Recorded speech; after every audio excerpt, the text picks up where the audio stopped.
My son's camera monitor alerted in the middle of the night. I checked it and saw my wife and son sitting on the bed. They weren't my wife and son. I'm a nurse and I currently work nights. It's a total drag, but I'm hopeful I can go to days soon since some coworkers are planning retirements. Anyway, I was working one night when just after 3 a.m. my son's monitor alerted me to sound and movement. No big deal at all. He probably coughed loudly or sneezed or something. He's 3 now, so he generally sleeps all night. I bring it up on my phone and I see him and my wife sitting on the bed. Again, no big deal. He might have cried out or gotten scared or something. I was about to close the app when I noticed they were acting strange, almost creepy. And when I say almost creepy, I mean creepy as balls. They were sitting on the bed together, both of them just staring up at the camera with blank, emotionless stares. The night vision is black and white, so they had white, eerie looking eyes. They didn't move at all aside from their visible breathing. They just sat there staring at the camera. I close the app and give my wife a call to make sure everything is okay. I never get to call home on lunch, so in a way this is kind of nice to get to talk to my family while at work. It rings a couple times before she answers with a very groggy hello. It was like she was dead asleep when I called and she looked wide awake when on the camera. "Hey, you guys okay?" "Huh? Yeah. Buddy, my son's nickname, came in like 15 minutes ago. Seemed scared, so I said he could sleep with mama. I'm confused here since I saw them in his room a minute ago. Literally 60 seconds had passed since I closed the app and made the call." "Wait, so you guys are in bed?" "Yeah, I fell back asleep right away. Everything okay? Everybody keeps waking me up." She's kind of annoyed.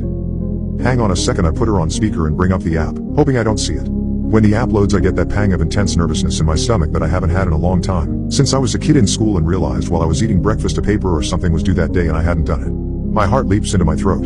My wife and son are sitting on his bed looking up at the camera, same emotionless stares. "Hello? You guys are in bed, right?" "Yeah, we're trying to sleep." "Well, I'm looking at his camera and I see you two sitting on his bed." "Huh? No. We're in our bed." "I know that's what you mean, but I'm looking at his bed and you two are in there." "Hang on," she says. She's quiet for a second while she brings up the camera on her phone. I hear this guttural, terrified gasp. Like she had sucked all the air in the room into her lungs, filling them to capacity. I don't hear this kind of gasp from my wife often, usually only when she's truly afraid, like during a jump scare in a movie or one time when we turned her back on our son for literally a second and he was down by the mailbox inches from the road. I hear rustling of sheets and the line goes dead. Of course now I'm absolutely terrified myself, so I immediately call back. It goes to voicemail, so I call again. I call again and again with no answer. Finally, after about 4 minutes, she calls me. I tell you that 4 minutes felt like 40 years. "Hey, what's happening?" I ask. She's absolutely hysterical and crying. I can't understand a word she says. "Stop. Slow down for just a second," I say. She slows down enough to explain they are in the car and driving to her parents'. She looked at the camera and when she saw what was on it, she got up and grabbed our son and rushed downstairs and out the door. Didn't even close the garage. "Don't worry about it," I said. "I'll drive by when I get off and close it. We live in a generally safe neighborhood, so I'm not too concerned the door is up." "You will not go in there," she says. "Hell no," I return. "Why are we on the camera?" she asked. "Is it a recording?" "I don't know," I return. "I'm gonna keep watching it and see if there's anything I can tell." "Do our code words with Buddy." "We have code words because we're nerds. We've seen too many pod people and imposter movies, so we decided a long time ago to make code words with each other to be able to tell if one of us was an imposter. We have a couple code words, but we also have a 3-sentence story we recite together, each saying a different part alternately of each other. I hear her on the phone saying the things we taught our son. He giggles as he says them. He does every time we practice, since he thinks they're a joke and doesn't have any idea of the real meaning.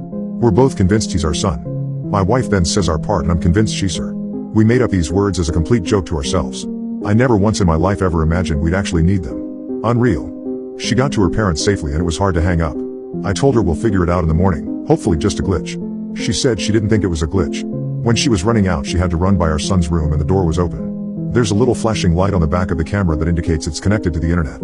It gives off just enough light that when she ran by, she thought she saw out of the corner of her eye a shadowy outline of what could have been an adult sitting on our son's bed.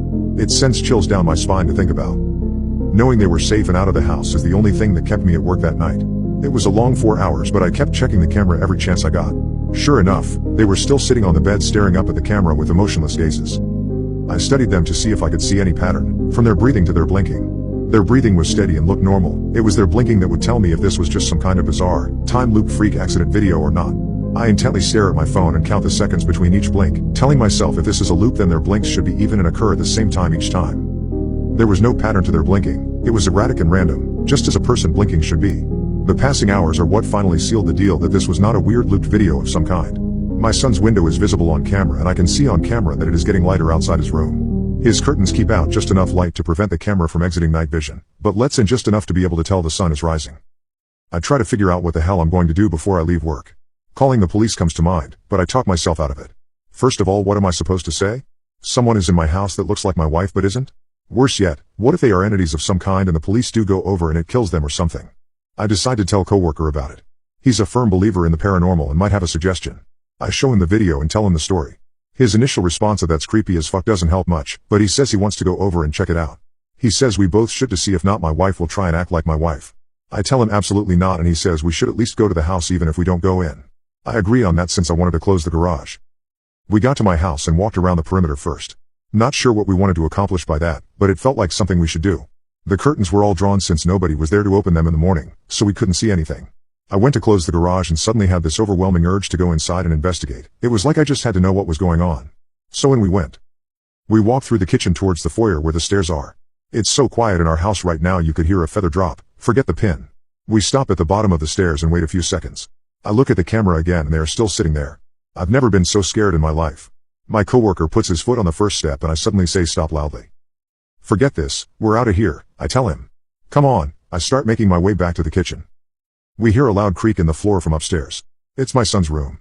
He has a very loud, creaky board right in the middle of his floor that's almost impossible not to step on. My wife and I are still deciding if we ever want to fix it because it will alert us if he's ever up to no good when he gets older trying to sneak out or something. Come on, come on, come on. I yell as I motion for him to move his ass. We're out of the house in about 2 seconds. Out on the street I check my phone. Now only not my son was sitting on the bed, same blank stare. Not my wife was gone. Holy shit. My coworker says, that was stupid as fuck of us. Do not tell my wife we went inside. She would be so ungodly mad if she found out what we just did. I use my garage door opener in my car to close the door. Before we leave I look at the camera again. Not my wife is back on the bed with not my son, both staring blankly up at the camera, blinking every few seconds. That was all about 4 days ago now. Not my wife and not my son are still sitting on the bed staring up at the camera. They haven't moved a millimeter. We obviously haven't gone back to our house. What do we do?